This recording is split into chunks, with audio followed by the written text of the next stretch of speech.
Michael, we're going to come to you guys very, very soon, but Emma, I want to start with you. Now, for anyone that doesn't know much about football, Emma is one of the most successful managers out there, having managed Chelsea women and now the US women's national team. Let's take a look at just some of her achievements. What a finish! Chelsea, double winners. They are champions of England. Chelsea have done it again. And there is the full-time whistle. A remarkable 12-year legacy. The United States strike gold. Her first trophy with the US women's national team, who suspects it won't be her last. Goal! Wow.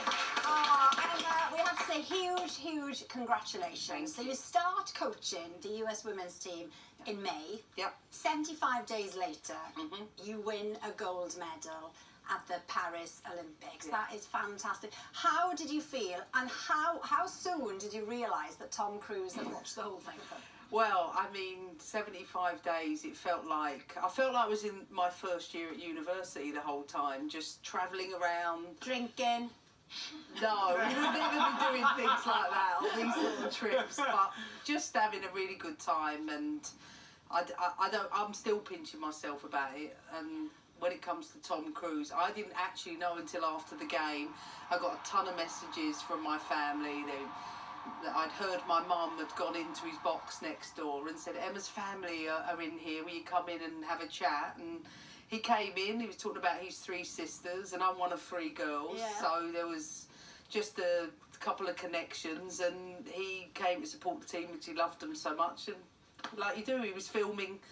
I think he jumped off of somewhere, didn't he? Yeah, Yeah, it was just a little stuff. Yeah. But insane, absolutely incredible. And look, we're so privileged to have you on because you're talking about your brand new book. And the book talks so much about leadership skills. And one thing that I noticed as well, that you've actually given away quite a lot of secrets in this book. As a manager, it's all about tactics. So why now? Why did you want to share these tactics? I think I had some really good teachers who used to teach me how to do things really well. And I used to think the same thing, and then before you know it, they'd already moved on to something else. But I think there's something quite powerful in sharing something that perhaps people don't know, and rather than see it as, I don't know, a threat, just actually look at it as just giving something to someone. And I think when it comes to what I've learned about leading people or just understanding women in a certain way, it's been, I wanted to put a book together that I actually wanted to read, as opposed to be part autobiographical and then just a mashup of different things. So I actually really enjoyed the experience. One of the things you talk about is the higher risk of injuries to female players, and you worked really hard, didn't you, during your time at Chelsea to combat this. Talk about what you did in terms of that. I think you have to remember the starting point is that women are not small men, and so often in sports, so many of the experts coming in to teach women are coming from just learning and understanding about male physiology, and there are so many differences, and there's just such a lack of research in and around those things. So I remember being in a cup final once where we had a lot of players that were on their period, and they just really struggled during the game, and it triggered a lot in me to think, well, actually, we've got to be able to perform all of the time. How do we do that and understand our bodies best? And I've just spent probably the last 6-7 years really developing an understanding of how to do that. Yeah, that's so important. Yeah, but one of the things that I have to say, personally, I didn't like it, but I enjoyed the story of it. Myself, Jack, Michael, Arsenal fans, right? Now, there was a certain technique that when you were at Chelsea that you developed when playing against Arsenal, right? Yeah, I actually took it from the time that the colour television came into realm in the 70s, that Liverpool actually used it.